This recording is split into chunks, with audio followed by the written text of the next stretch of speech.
What's up, Exiles? It's Hegemony again, and we have yet another update on the Ice Crash Marauder. We have had some RNG in our favor, and we found a tabula rasa inside a unique ledge map. So this allowed us to do a lot of cool and exciting things to this character. Let's talk about the links that are inside of it now. Blood Magic, Faster Attacks, Fortify, Leap Slam, Curse on Hit, and Warlord's Mark. So now my Leap Slam applies the curse, which allows me to get stun chance by 15%, and it gives me 30% chance to get an endurance charge when an enemy is slain, and life and mana leech. So this covers a lot. It's an area skill, so it's affected by the area implicit on my Coronal Maul, which is the new Mariketh mace. And I have it tied to blood magic, so I never run out of mana, and it doesn't cost me mana. So I move around really fast with faster attacks, and the Fortify buff, this is recently moved over to my Leap Slam because I kill everything so fast and I don't really have to re-Leap Slam to kill bosses and other things. But overall, I like this setup a lot. It's a lot of automation and it feels really nice. What else did this allow us to do? We now have Rallying Cry, Increased Duration, Blood Rage, and Vol Grace. Vol Grace is an on-demand cooldown that we use, a 32% chance to dodge spells and attacks. I use this on scary mobs or exiles or packs that have a lot of auras like Increased Fizz, Sub Fizz, things like that, or Diamond Totem. We have Arctic Armor by itself. I now run Arctic Armor as a Marauder. I know. If you notice that my mana slightly is depleting when I'm running around, but I have other things to circumvent it. Rallying Cry gives me 14.1 mana regen per second. In addition, it actually doesn't affect my character when I Leap Slam. It does take a little bit of mana to leap, but it's only taking the time and the duration. So it's actually like taking steps like this.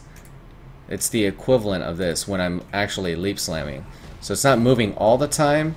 It's having time to regen, and it's dropping the patches behind me. These patches are important because it allows me to utilize Hypothermia. When an enemy stands in it, it now gets the bonus damage from Hypothermia on the first hit.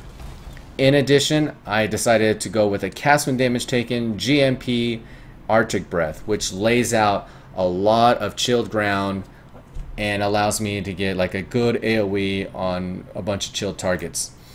It's at level 38, and I think level 4 is the highest I can take the Arctic Breath until it stops proccing. GMP I can level up continuously, no problem. Hatred is by itself, so that's not an issue either. We did find this neck, and then we Elrion modded it with life. This one was found, we Elrion modded it with life again. And this is what I've been using for a long time. This belt is really mediocre. It's level 28. We've been using this ever since Cruel Den. It's come a long ways. We bought this mace. It's a 437 pure DPS, our fist DPS mace, and we bought it for an exalt when it was 5 linked. We'll mouse over the flask real quick. We have Granite of Iron Skin. We got Bleed. We got Bubbling Burn and Bubbling Curse. Obviously, I don't need Bubbling Burn. The Quicksilver Flask is becoming more and more useless as I'm using Leap to travel around from place to place. This is probably the first flask that's going to go. I am keen on actually putting this on a resist flask. Taste of Hate is something that I really want because it'll increase my damage and increase the overkill damage, which will then be scaled with Herald of Ash and increased burning damage. I hit, and that the general concept of this character is to hit so hard and then to transfer all that overkill damage and not waste it, but scale it through Herald of Ash. So it's more or less a burn proliferation build. Imagine the concept of, you know, being able to flame blast with the two-hander. I go around, while I don't attack fast because I'm not using faster attacks, and you're not allowed to use multi-strike with the skill, I'm hitting very hard. And then we have Summon Flame Golem for just the overall damage boost and a little bit of distraction for aggro.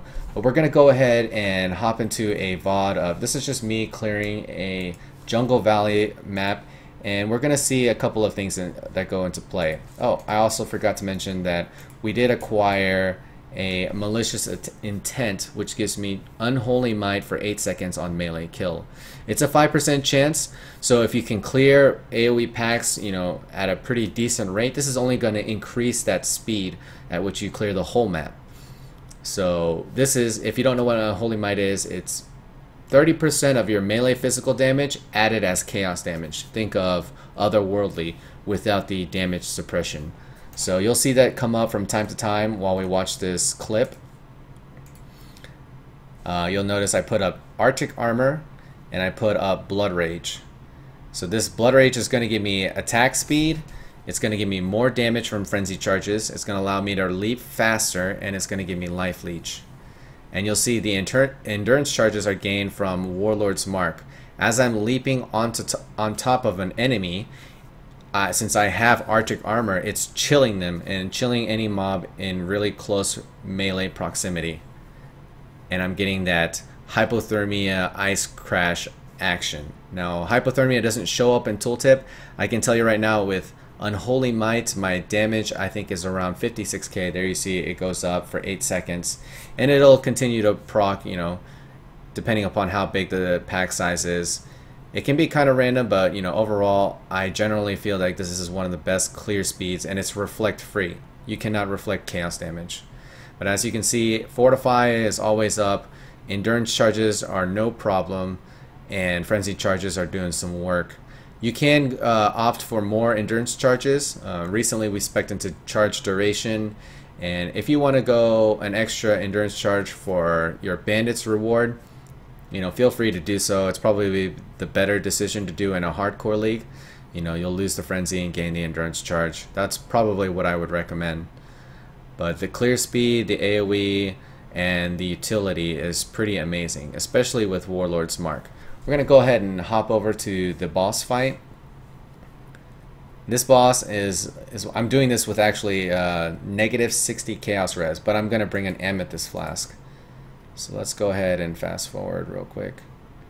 Here we go. Put up Blood Rage, Arctic Armor. We're going to use Vol Grace for when he actually spawns. Right now we're just handling ads.